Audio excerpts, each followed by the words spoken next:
Sejam todos bem-vindos. Quem está falando com vocês é o professor Marcos Nolasco. Já tivemos uma atividade do curso na aula sobre antígenos, infecções, vacinas. E hoje vamos conversar um pouco sobre um assunto que é bastante complexo, que são as imunodeficiências combinadas.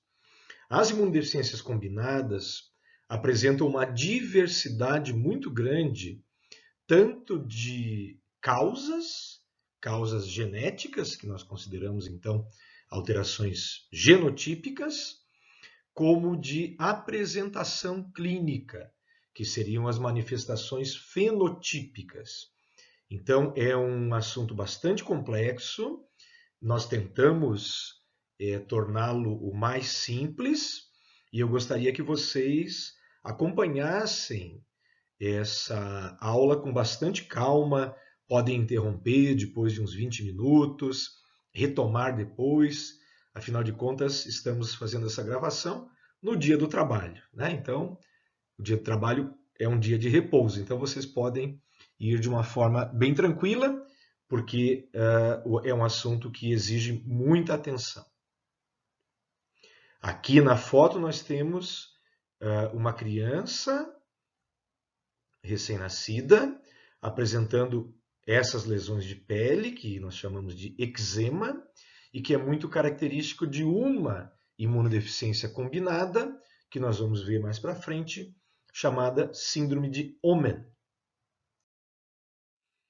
No conceito de imunodeficiências, que vocês já puderam começar a ver com a doutora Adriana, nós consideramos que a integridade do sistema imune é essencial, não apenas para a defesa contra agentes infecciosos, que é aquilo que vem mais à nossa memória quando pensamos em imunidade, mas também o reconhecimento do que é self, do que é próprio, que seria principalmente a questão da autoimunidade, de evitar a autoimunidade, o controle da proliferação celular, que implica no controle das neoplasias, e a regulação da inflamação, que é um fenômeno benéfico quando regulado e adequadamente controlado.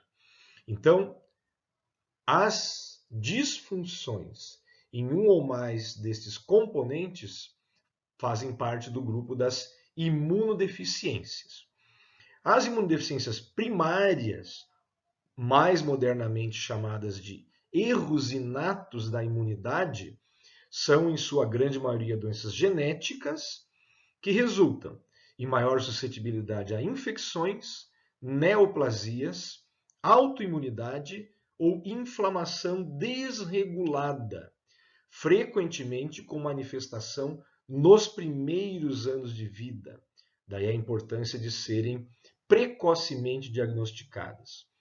E nós temos também imunodeficiências secundárias, que são disfunções do sistema imune causadas por desnutrição, neoplasias, medicamentos imunossupressores e infecções. A mais lembrada é justamente a infecção pelo vírus da imunodeficiência humana, que nós vamos poder ver em um outro momento.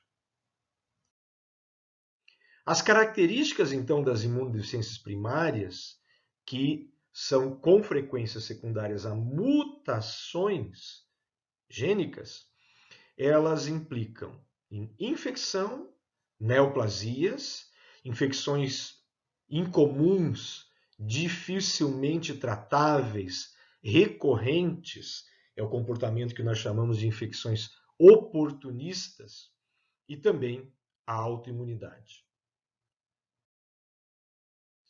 Nós já comentamos esse slide, uma figura que sintetiza vários passos da resposta imunológica, e gostaríamos de destacar aqui, nesse comportamento semelhante a uma orquestra delicadamente regulada, que os linfócitos T são chaves na coordenação da resposta imune adaptativa.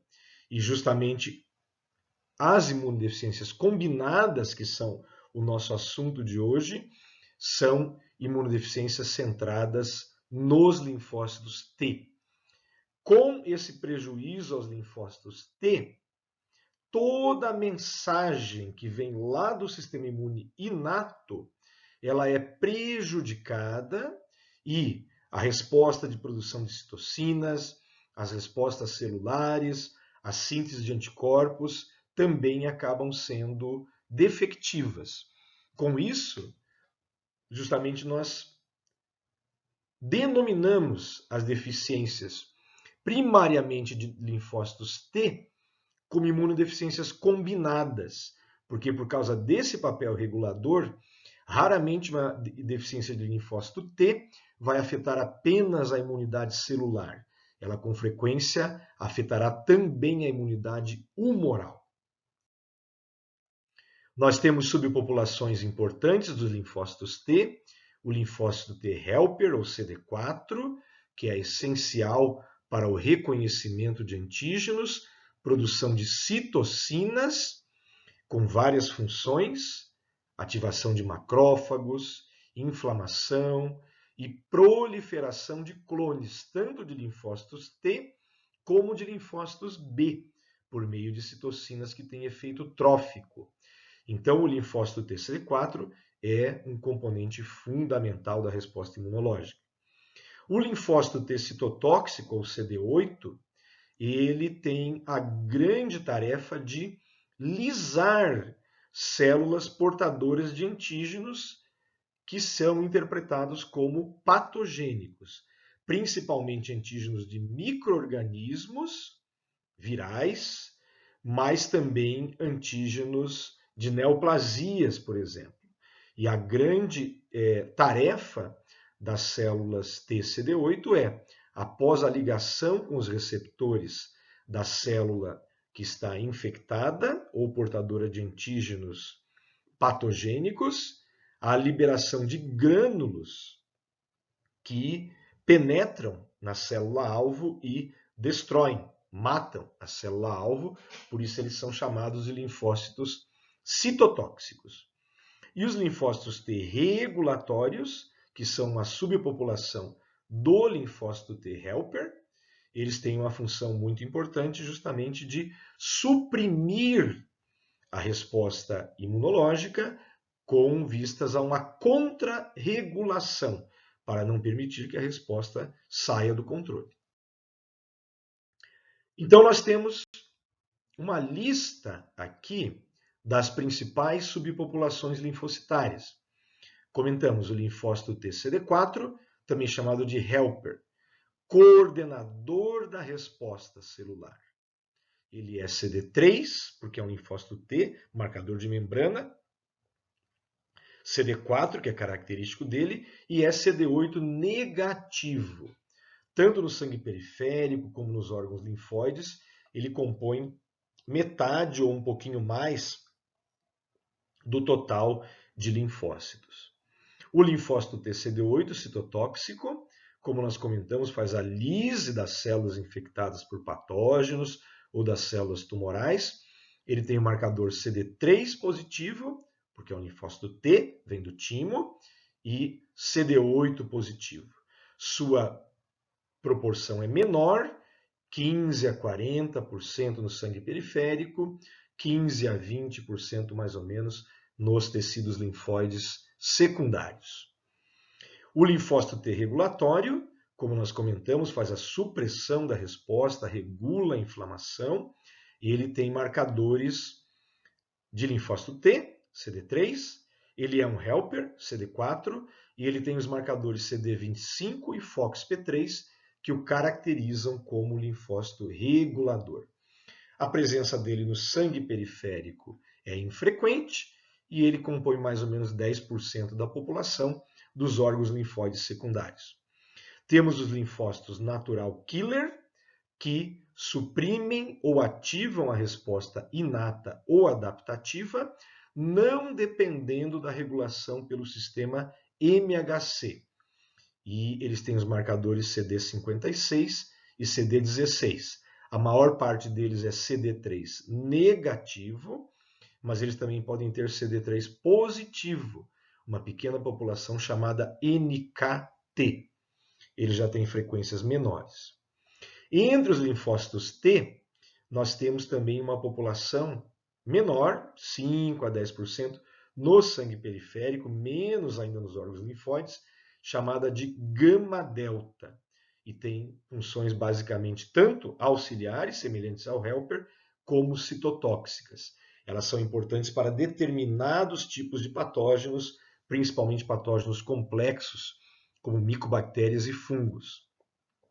E os linfócitos B, que são os produtores de anticorpos, têm os marcadores CD19 e CD20 e compõem mais ou menos em torno de 5 a 20, 25% no sangue dos linfonodos, sendo mais abundantes, aproximadamente 40% da massa linfóide do baço. Então, essas são as populações de linfócito T que vão ser o centro da nossa atividade de hoje. Eles, então, como nós comentamos, linfócitos T têm uma interação muito importante com o linfócito B, através de um receptor que tem no linfócito B chamado CD40 e no linfócito T chamado CD40 ligante. Esta ligação, quando se estabelece, ela intensifica o reconhecimento do antígeno apresentado no linfócito T e linfócito B, levando então à proliferação linfocitária e à síntese das diferentes subclasses da IgG, as classes IgM, IgE e a classe IgA também. Tudo isso resulta da interação do linfócito T com o linfócito B. Como nós comentamos anteriormente, se o linfócito T for disfuncional, quase invariavelmente teremos prejuízo também na imunidade humoral. As imunodeficiências combinadas não são muito comuns. Dentro do cenário da infecção, das imunodeficiências em que predominam as imunodeficiências basicamente de anticorpos que vocês viram na aula anterior, elas compõem mais ou menos 5 a 10% do total do contexto das imunodeficiências primárias, que tem mais ou menos 1 por 1.000, 1 por 2.000 nascidos vivos como incidência. Elas são mais comuns, todas as imunodeficiências primárias como um conjunto, são mais comuns no sexo masculino, isso principalmente porque vários genes da resposta imunológica são codificados no cromossomo X, e as imunodeficiências primárias manifestam-se no primeiro ano de vida, nos primeiros 4 anos, podendo manifestar-se mais tardiamente, até os 20 anos de idade ou em idades mais avançadas. Para nós é muito importante detectar imunodeficiências primárias já no primeiro ano ou nos primeiros anos de vida, porque as possibilidades terapêuticas são muito melhores. A imunodeficiência vai ter um papel muito importante na interação agente hospedeiro. Uma criança mesmo pequena, como nós comentamos, a doutora Adriana comentou em aulas anteriores, pode ter uma imaturidade no seu sistema imunológico, mas ela é imunocompetente. Agora, crianças portadoras de imunodeficiências podem ter infecções com mais frequência, maior gravidade, maior duração, mais complicações e pior resposta ao tratamento. Ao encontrar, então, um vírus, crianças podem ter um quadro leve, que necessita apenas de observação médica, ou quadros graves, aqui no caso uma complicação secundária de um quadro viral, uma infecção bacteriana causando derrame pleural, que é essa imagem opaca aqui no hemitórax direito. Para estarmos vigilantes, nós médicos devemos sempre ter uma atitude de buscar o diagnóstico precoce. E a equipe do Instituto da Criança, da Universidade de São Paulo, elaborou esses 12 sinais de alerta para imunodeficiências primárias que devem ser detectadas no primeiro ano de vida. Basicamente, infecções graves, reações adversas a vacinas por germes vivos atenuados, em especial a vacina BCG, doenças autoimunes como diabetes de início precoce, febre e sepse sem identificação de agente, lesões cutâneas, diarreia crônica, cardiopatias congênitas, nós vamos ver mais para frente um pouquinho, retardo na queda do coto umbilical, componente de imunodeficiência de fagócitos, história familiar de imunodeficiência, muito importante. O pediatra, o médico, na sua anamnese, está exercitando também o que a gente chama de genética clínica, quando conversa com a família sobre o histórico de doenças pregressas. Linfopenia, linfocitopenia, menor que 2.500 por milímetro cúbico no primeiro ano de vida. Hipocalcemia é um marcador importante associado à cardiopatia congênita de uma síndrome chamada síndrome de George, que nós vamos ver, e a ausência de imagem do timo ao raio-x de tórax, marcando, em geral, as imunodeficiências combinadas graves. Nas crianças maiores, também temos sinais de alerta que são semelhantes e que caracterizam a necessidade de que o profissional esteja sempre atento para as manifestações de imunodeficiência. As imunodeficiências são, em geral, subdiagnosticadas no nosso meio médico, mesmo profissionais experientes, então é muito importante que nós mantenhamos esse sinal de alerta. É bom vocês darem uma lida nos marcadores desse quadrinho aqui, que são semelhantes ao quadro anterior.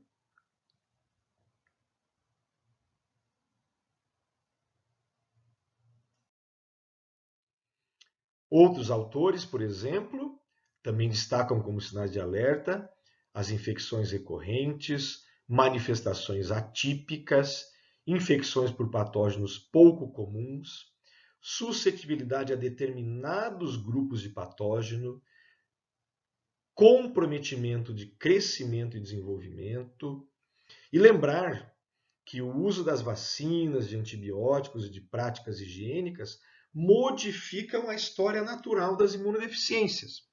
Crianças que podem ser portadoras de imunodeficiências, se têm acesso a cuidados médicos de boa qualidade, se tem famílias com padrões higiênicos muito bons, usam antibióticos no início de quadros infecciosos, podem ter demoras no estabelecimento do diagnóstico de imunodeficiências primárias, pelo fato de o próprio ecossistema em que a criança está envolvida não ser favorável a manifestações de infecção.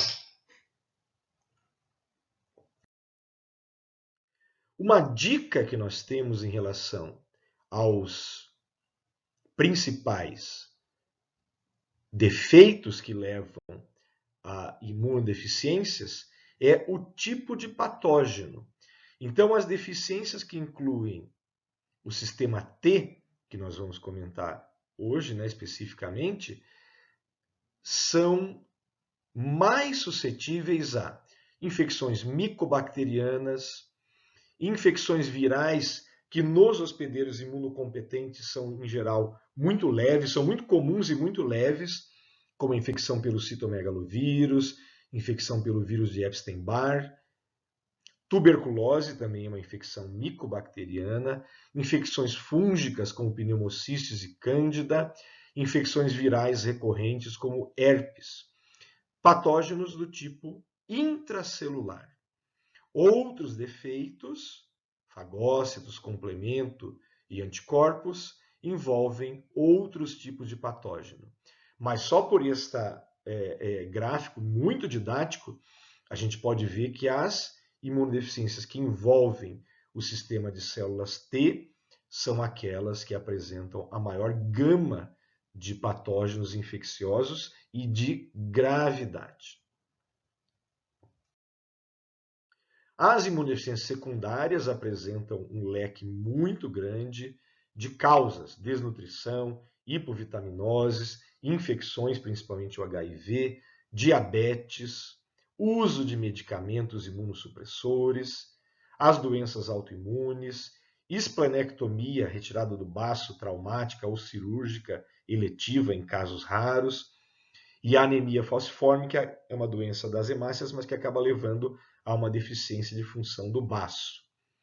Não serão assunto importante para nós hoje. A história clínica é um patrimônio do médico. Nós devemos saber fazer boas histórias clínicas. Aquela pergunta correta pode muitas vezes nos levar a estabelecer um diagnóstico em pacientes com quadros extremamente complexos. Então, devemos sempre incluir perguntas sobre gestação, condições gestacionais, infecções, por exemplo, que a mãe possa ter apresentado, transfusões, o tempo para a queda do coto do cordão umbilical, como nós comentamos, existem imunodeficiências que se caracterizam por esse sinal. Devemos perguntar sobre início, quando começaram, gravidade dos quadros infecciosos, foi internado, precisou receber antibiótico por veia? São perguntas muito importantes. Crianças que frequentam creches apresentam risco aumentado de infecções. Crianças que apresentam sintomas alérgicos, como obstrução nasal, dermatite, asma, tosse crônica, diarreia ou intolerâncias alimentares, diagnóstico de candidíase oral, infecção fúngica na mucosa oral após os 6 meses de idade, efeitos adversos de vacina, história familiar sugestiva de atopia, mortes precoces, consanguinidade é muito importante, como comentamos, várias imunodeficiências primárias têm base genética, o sexo, contaminantes ou agentes tóxicos no ambiente e a presença de citopenias nos exames de sangue ou hemogramas.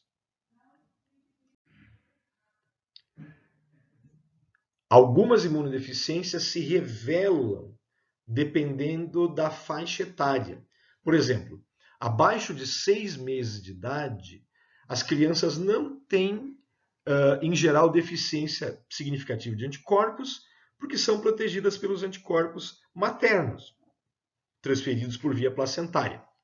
Mas outras doenças, como neutropenia, baixo número de neutrófilos, defeito de adesão de leucócitos, a doença granulomatosa crônica, que é uma doença de oxidação de patógenos, e a imunodeficiência combinada grave, que nós vamos ver um pouco mais em detalhe, se manifestam já muito precocemente. A partir dos 6 meses, doenças secundárias a menor produção de anticorpos, principalmente.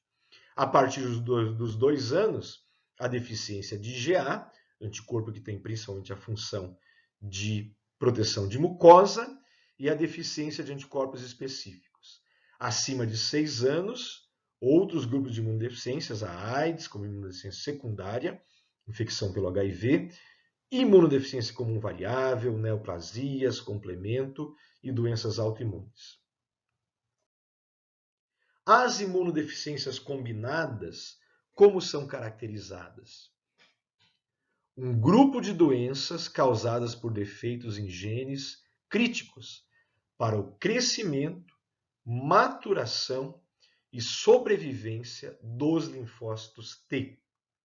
Alguns defeitos, com frequência, afetam outros componentes do sistema imune, como as células B, células NK ou imunidade inata. Os defeitos imunológicos podem ser uma característica de uma síndrome complexa, multissistêmica. A idade da apresentação varia, mas com frequência começa na infância ou até ao nascer, porque pode ser detectada, nós vamos ver, por triagens neonatais, exames feitos já no recém-nascido no berçário, até a fase adulta. O espectro de manifestações clínicas é amplo e vai desde uma apresentação precoce, com grande suscetibilidade a infecções oportunistas, nós chamamos de imunodeficiência combinada grave e usamos informalmente a sigla SCID, que é Severe Combined Immunodeficiency, ou também quadros menos graves que apresentam com frequência autoimunidade, também risco de infecções, mas menos graves do que na SCID, ou predisposição às neoplasias, que são os grupos chamados SID, ou imunodeficiências combinadas. Esses são os dois grandes grupos da imunodeficiência combinada, a SCID e a SID. A SCID, qual que é a característica? Geralmente, então, como comentamos, início precoce, com infecções graves, persistentes, candidíase oral, diarreia crônica, ausência de ganho ponderal e de crescimento. Isso é um sinal muito importante em pediatria. A história familiar com frequência e a possibilidade hoje de detecção pela triagem neonatal. Por definição, as crianças com SCID têm uma deficiência profunda de células T, com menos de 500 linfócitos T por microlitro ou milímetro cúbico. Lembrando, como nós comentamos anteriormente, que o normal na criança pequena é em torno de 2.500 por milímetro cúbico. Então, é uma linfopenia muito importante. Com ou sem redução dos linfócitos B e da outra população linfocitária, que são os NK. Invariavelmente, as respostas proliferativas, quando as células T são estimuladas, são deprimidas e os precursores dos linfócitos T, que nós informalmente chamamos de TREC, são baixos ou indetectáveis. E esses TRECs, essa sigla de inglês de T-Cell Receptor Excision Circle, são círculos de DNA que caracterizam a presença de linfócitos de proliferação linfocitária jovem, no timo. Então, a criança que tem um nível muito baixo desses TRECs, ela tem um alto risco de ter uma imunodeficiência combinada grave. Idealmente, os pacientes com SCID, eles devem ser colocados em isolamento, medidas de proteção higiênicas muito importantes, visando o tratamento que é curativo na maior parte dos casos, que é o transplante de células tronco-hematopoiéticas, também conhecido como transplante de medula, ou, à medida que o conhecimento médico vai avançando, mas ainda com pouca realização prática, terapia gênica. As imunodeficiências combinadas, SIDs, não são aqui as severas, as SCIDs, elas são definidas, então, com, geralmente, uma deficiência de células T, que você tem mais que 500 linfócitos T circulantes, que podem ser reduzidos ou disfuncionais. Os linfócitos T autólogos, ou seja, do próprio paciente, eles podem ser uma apresentação da imunodeficiência combinada, SID, ou em alguns casos podem ser manifestações da SCID, ou seja, a presença de linfócitos T em número não muito reduzido também pode acontecer na SCID. As manifestações clínicas podem ser indistinguíveis da SCID, mas também existem outras manifestações. Inflamação aberrante, eritrodermia, linfonodomegalia, eosinofilia, e autoimunidade, neoplasias. As respostas a mitógenos podem até ser preservadas e os níveis dos TRECs, dos precursores, podem ser deprimidos ou podem ser normal. A diversidade das células T é geralmente anormal, assim como algumas subpopulações. E os níveis de anticorpos são variáveis, conforme o grau de comprometimento do sistema de células T. Então, em geral, as SIDs são menos graves do que as SCIDs. As SCIDs, elas envolvem principalmente deficiência de maturação dos linfócitos T no timo. São várias enzimas, várias proteínas de mensagem que estão envolvidas com a maturação dos linfócitos T no timo. Ora, já que essa manifestação é tão precoce, o risco de quadros graves é muito maior. Essa figura está no capítulo do autor Hoffman, do livro Rich, de Imunologia Clínica, que eu coloquei como um desafio para vocês nas sugestões de leituras, porque é o capítulo mais complexo das fontes bibliográficas que eu estou sugerindo para vocês. Já as SIDs, as imunodeficiências combinadas, fora do grupo das severas, também abrangem um número muito grande de defeitos genéticos em proteínas de sinalização, tanto de membrana, transmembrana, proteínas do citoplasma, proteínas que regulam sinais no núcleo celular, mas que, por não serem defeitos de maturação do linfócito T lá no comecinho, lá no timo, são em geral menos graves. Também compõe um grupo muito complexo de imunodeficiências por defeitos gênicos em cada uma dessas proteínas e receptores que estão representados nessa figura. A SCID, então, é a forma mais grave de imunodeficiência, geralmente já começa no primeiro ano de vida, linfopenia importante, depressão grave das respostas proliferativas, redução pronunciada dos TRECs, precisam ser reconhecidas imediatamente e prejudicam também a imunidade humoral.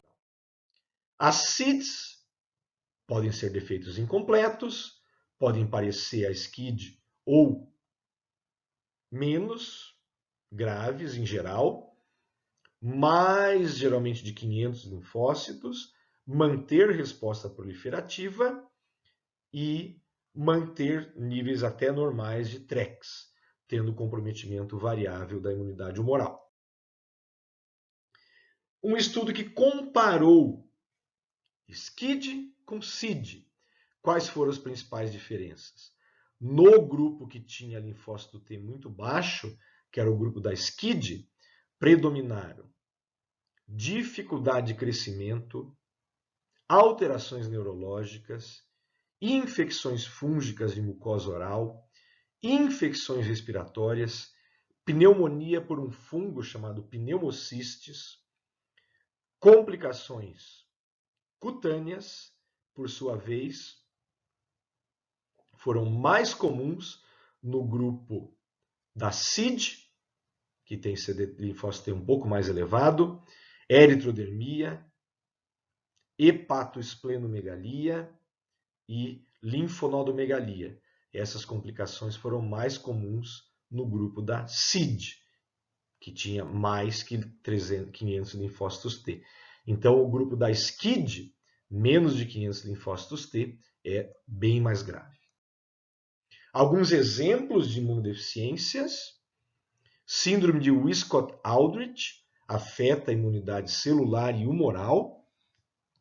Crianças apresentam desde idades precoces eczema, que é essa inflamação avermelhada na pele, plaquetopenia, que cursa com essas manchinhas aqui na pele, que são as petequias, resultados de pequenos sangramentos, infecções recorrentes, risco de neoplasia, acontece quase exclusivamente em meninos, porque tem como seu principal mecanismo a herança ligada ao X,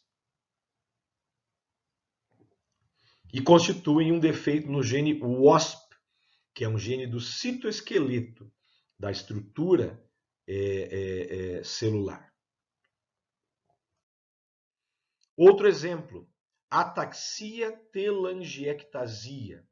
É uma síndrome de imunodeficiência que nós temos alterações humorais e celulares, caracterizada clinicamente por essas telangiectasias, que são dilatações vasculares, principalmente na face, na conjuntiva, que por si só não tem importante significado clínico, mas tem infecções recorrentes e neoplasias, além de um quadro degenerativo neurológico muito grave. Consiste em um defeito no gene ATM e tem herança autossômica recessiva. São exemplos para ilustrar aspectos clínicos, principalmente, do nosso assunto de hoje. Aqui, como comentamos, a síndrome de Omenn, que é uma mutação no gene RAG, são genes de maturação tímica, e que cursa com dermatite, eczema, eosinofilia em níveis elevados da IgE, infecções oportunistas, principalmente por citomegalovírus, apresentam uma herança autossômica recessiva e pode ser curada com transplante de medula óssea, como nós inclusive já tivemos pacientes com essa gravidade de manifestação e que foram curados. A síndrome de Digeorge comporta-se com imunodeficiência combinada. Ela é primariamente, em termos de imunidade, uma disfunção do linfócito T. Por quê? Porque na síndrome de Digeorge, devido a uma deleção de uma porção do cromossomo 22, ocorrem alterações em toda a linha média. Então nós podemos ver, as crianças têm uma face característica com alteração da distância interpupilar, base do nariz achatada, um nariz afilado, boca pequena, alterações de implantação de orelhas e também penetrando no pescoço, alterações da glândula tireoide e paratireoide, no mediastino, alterações vasculares, cardiopatias e alterações do timo, com redução do volume do timo ou até mesmo uma hipoplasia e aplasia do timo. Do ponto de vista da imunodeficiência, quanto mais intensa é a expressividade dessa deleção, maior será a perda de tecido do timo, com os riscos, então, de autoimunidade e imunodeficiência. Um exemplo aqui de imunodeficiência celular, uma criança que recebeu a vacina BCG e que, como complicação, vários meses após a vacinação, a vacina BCG é feita no primeiro mês de vida, apresentava ainda um nódulo inflamado e um grande aumento do linfonodo que drena a área onde a vacina foi inoculada. Ou seja, a criança apresentou uma linfadenite. Ela ficou doente ao ser vacinada por uma vacina com uma bactéria muito atenuada, que é a vacina BCG, para proteção contra a tuberculose, que todos nós recebemos na infância. Todos vocês têm a marquinha no braço direito, na região do deltoide, de terem recebido a vacina BCG. Algumas doenças, por exemplo, deficiência no gene da interleucina 10, podem concorrer com autoimunidade, autoinflamação e desregulação inflamatória. Então, por exemplo, esse lactente com deficiência do gene da interleucina 10, aqui nós temos um exame mostrando a mucosa do cólon totalmente ulcerada, com áreas bastante, ulcerações bastante profundas. Aqui também ulcerações um pouco mais rasas, mostrando então a gravidade desse processo. É um processo que cursa com diarreia crônica, sanguinolenta, pode levar a perfuração intestinal, complicações muito graves. É muito conhecida, vocês talvez já tenham ouvido falar, na imunodeficiência combinada severa, o SCID, o defeito pode ser tão limitante, as crianças teriam uma linfopenia tão acentuada que não suportam o contato com o mínimo de antígenos ambientais. E a única forma mesmo de serem protegidas é viverem dentro de uma bolha.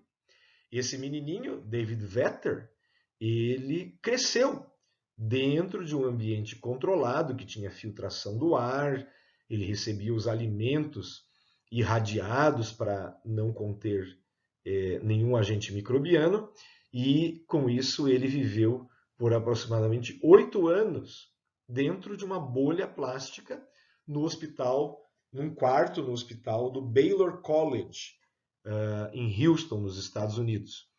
Tentaram fazer aqui uma roupa de astronauta para ele passear com a família, com os irmãozinhos, mas ele não gostou muito do passeio. Ele se sentia melhor vivendo dentro da bolha. Tem um filme, inclusive, chamado O Menino da Bolha, um filme já de uns 30 anos atrás ou mais. É um exemplo extremo. Infelizmente, ele acabou morrendo por complicações em torno de 8 anos de idade. Mas é um exemplo extremo do quão grave pode ser a SCID. Quando nós vamos avaliar as imunodeficiências do ponto de vista laboratorial, exames para o diagnóstico, temos alguns pontos a destacar. Ela é complicada. Por quê? Porque as próprias manifestações são muito complexas. As situações em que a gente vai ter que avaliar são muito heterogêneas. Vocês podem ter infecções, complicações de imunizações, como comentamos, neoplasias, autoimunidade, desregulação. Então, a história e o exame físico precisam ser feitos com cuidado para orientar o profissional para o grupo de hipóteses mais importantes. A avaliação é sequencial. Raramente você completa um diagnóstico apenas com poucos exames complementares feitos numa única etapa. E sempre deve levar em conta o estágio do desenvolvimento do sistema imunológico. Nós utilizamos no nosso ambulatório da imunologia pediátrica, vocês passarão como parte do estágio do ambulatório geral conosco no 5º ano, se o currículo de vocês continuar como ele é hoje, em que, para crianças que apresentem sinais e sintomas, esse conjunto muito grande de sinais ou sintomas que nós citamos anteriormente, nós fazemos uma triagem com os principais exames. Hemograma, um exame muito banal, né? O chamado exame de sangue, para detectar as alterações de número e morfologia das células, a dosagem das imunoglobulinas, que são os anticorpos. Podemos fazer as subclasses da IgG, a principal classe de imunoglobulinas. Sorologia para antígenos de vacina, ou seja, se uma criança foi vacinada, por exemplo, contra sarampo, rubéola, hepatite B, nós podemos dosar esses anticorpos no sangue, para ver se ela conseguiu formar os anticorpos. Estudos sobre a função do complemento, testes de oxidação intracelular, principalmente muito importantes para avaliação dos defeitos de fagócitos, NBT, que é o nitroblue tetrazóleo, ou DHR, que é a dihidrorodamina, testes de hipersensibilidade retardada, que é uma das funções, uma das características do grupo de hipersensibilidades e que avalia a função dos linfócitos T de memória. O raio-x de tórax para avaliar a sombra do timo, como nós comentamos, o volume do timo é muito importante na avaliação das imunodeficiências celulares e combinadas, e a fenotipagem de linfócitos, que é estudar aqueles marcadores linfocitários que nós comentamos, CD3, CD4, CD8, ver se eles estão em número normal na sua distribuição no sangue periférico. O hemograma é um exame que a gente às vezes considera muito comum. Custa R$16 nas clínicas populares para fazer um hemograma, mas é um exame muito importante. Nós chamamos de biópsia líquida. Você pode, então, num hemograma que você está olhando aqui, um esfregaço, você tem hemácias, você tem linfócitos, você tem polimorfonucleares e, de repente, você vê um linfócito desse jeito. É o chamado linfócito atípico, que é característico de algumas infecções, por exemplo, citomegalovírus e vírus de Epstein-Barr, que podem ser bem mais graves em crianças com imunodeficiências combinadas. A avaliação da resposta a imunizações, como nós comentamos, nós podemos dosar os títulos de várias vacinas que as crianças recebem, os níveis protetores já estão determinados, então se a criança foi vacinada, e principalmente nos primeiros meses após a série de imunizações, ela não conseguir estabelecer títulos protetores, você vai ter razões para suspeitar de uma imunodeficiência humoral, que, como nós comentamos, pode estar no contexto da imunodeficiência combinada.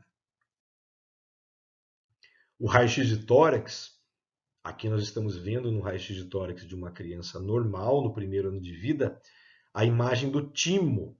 Aqui nós temos a imagem do coração, pulmões, e essa imagem que se projeta, que parece uma vela de barco, né? Que é justamente chamado sinal da vela, que caracteriza aqui bilateralmente, caindo aqui, a imagem do timo. Como nós devemos ver, essa criança tem uma imagem muito pequena, quase indetectável, do timo no raio-x de tórax. Aqui caracterizando, então, uma imunodeficiência que pode ser principalmente de maturação das células T. Nós podemos testar, então, um dos mecanismos de memória dos linfócitos T injetando alguns antígenos por via intradérmica. Os antígenos mais comumente usados são antígenos que a pessoa já tenha encontrado durante a vida. PPD, que é o antígeno da tuberculose. Crianças que receberam BCG, por exemplo, mantêm memória e com isso podem reagir a esse antígeno. Antígeno de Cândida, Tricófiton, que são fungos, antígenos bacterianos, antígenos do toxoide tetânico ou diftérico, que são antígenos para os quais a pessoa foi vacinada. Podemos testar e, se houver a formação de pápula com eritema, 2 a 5 milímetros, nós podemos, após 48 horas, nós podemos caracterizar a imunocompetência da resposta celular. Utilizamos também instrumentação mais sofisticada nesse diagnóstico. Como nós comentamos lá, o último exame daquela nosso painel de triagem, a imunofenotipagem.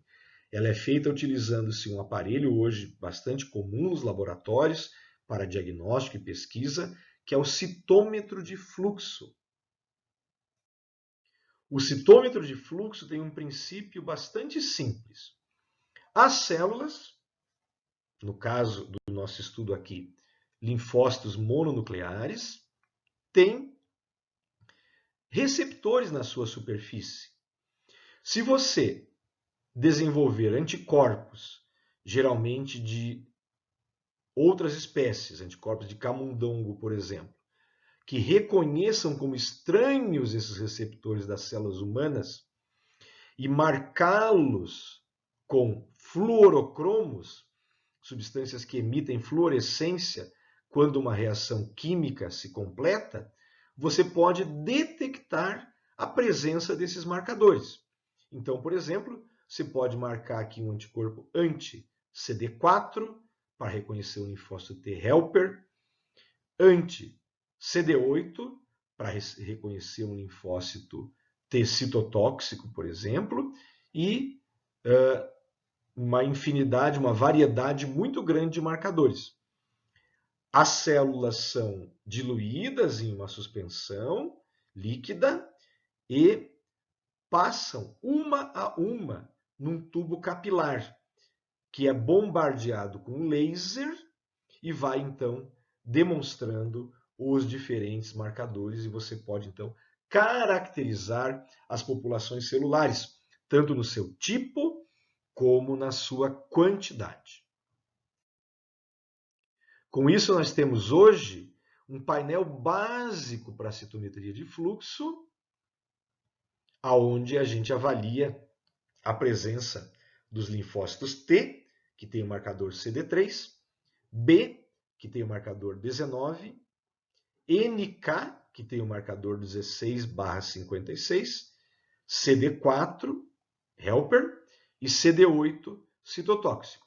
E essa tabelinha aqui, que foi desenvolvida pela nossa colega Maria Isabel de Moraes Pinto, lá da Escola Paulista de Medicina, Unifesp, ela tem todos os níveis normais até a idade adulta. Ela nos ajuda muito a avaliar, então, a normalidade das populações linfocitárias. Mostrando também de forma muito interessante aquilo que nós estávamos comentando.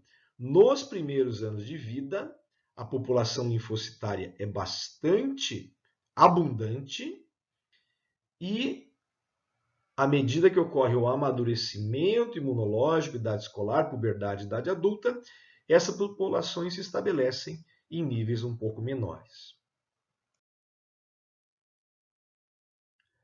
A citometria de fluxo é interpretada utilizando-se gráficos específicos, não precisamos ir a muito detalhe, mas aqui, por exemplo, temos um gráfico, não está muito claro, que mostra a população de linfócitos B, CD19, e linfócitos T, CD3.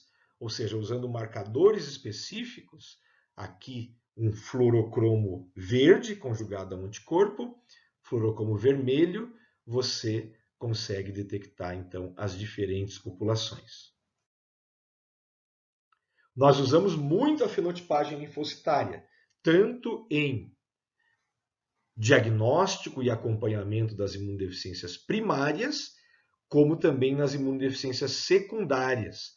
Um exemplo clássico é a infecção por HIV, em que a contagem dos linfócitos TCD4 está associada à monitoração da competência imunológica do paciente.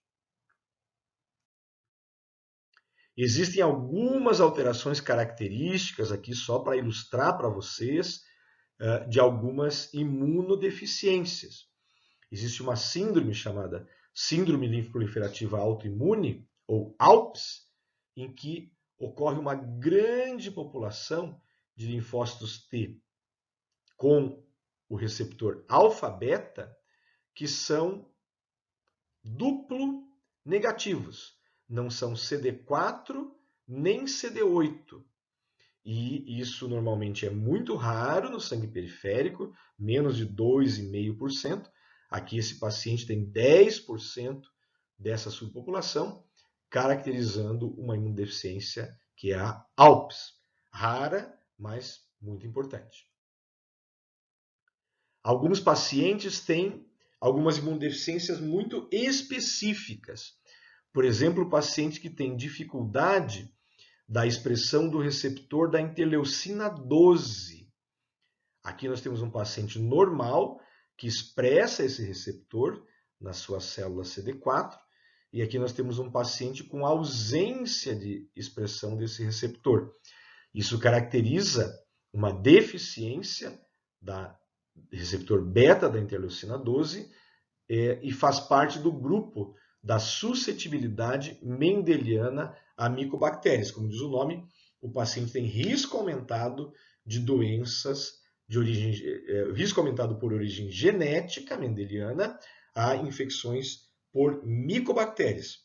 Por exemplo, ao receber a vacina BCG no primeiro mês de vida, a criança pode apresentar complicações dessa vacinação.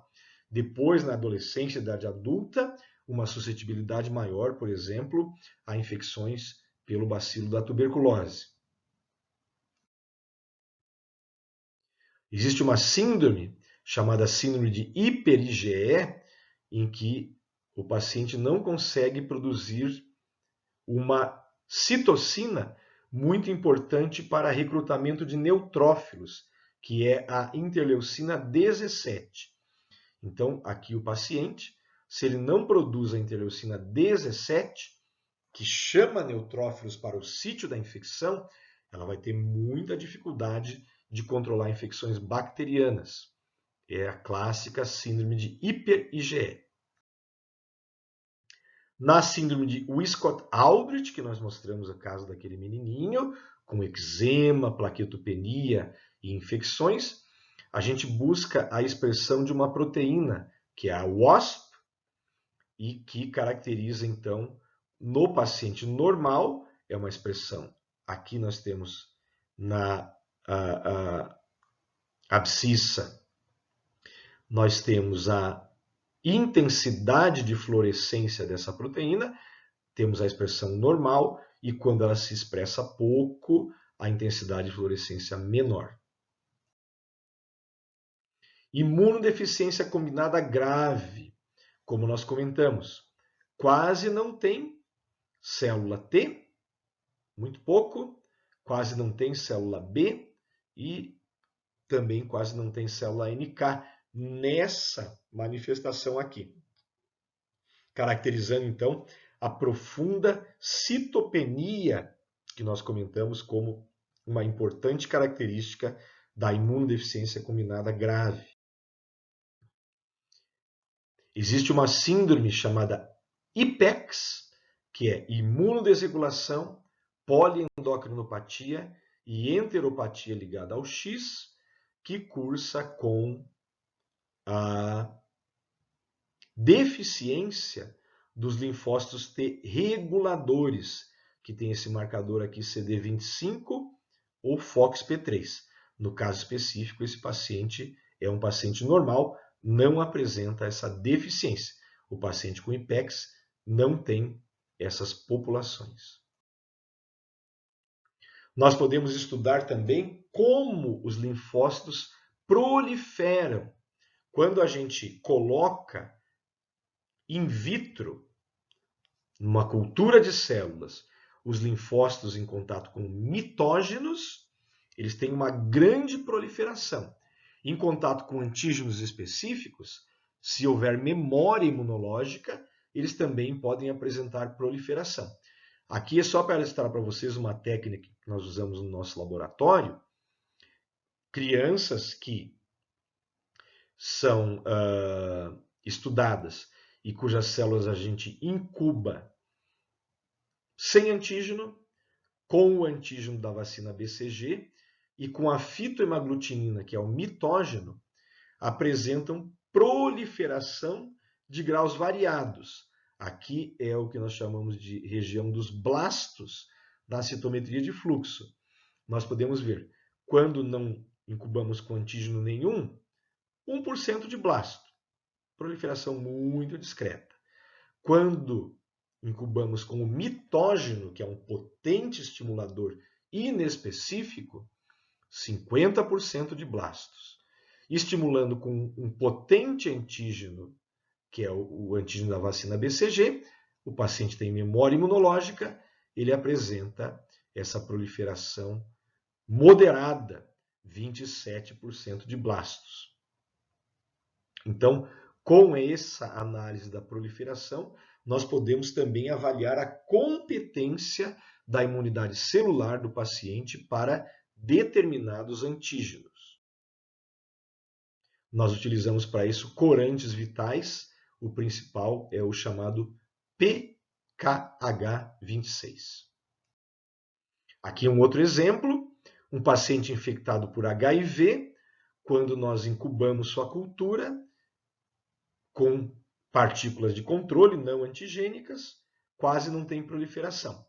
Quando incubamos com partículas virais de HIV inativadas, mas com poder antigênico, a gente verifica que o paciente apresenta uma proliferação bem significativa, isso caracterizando que ele é capaz de ter uma resposta contra os antígenos do HIV.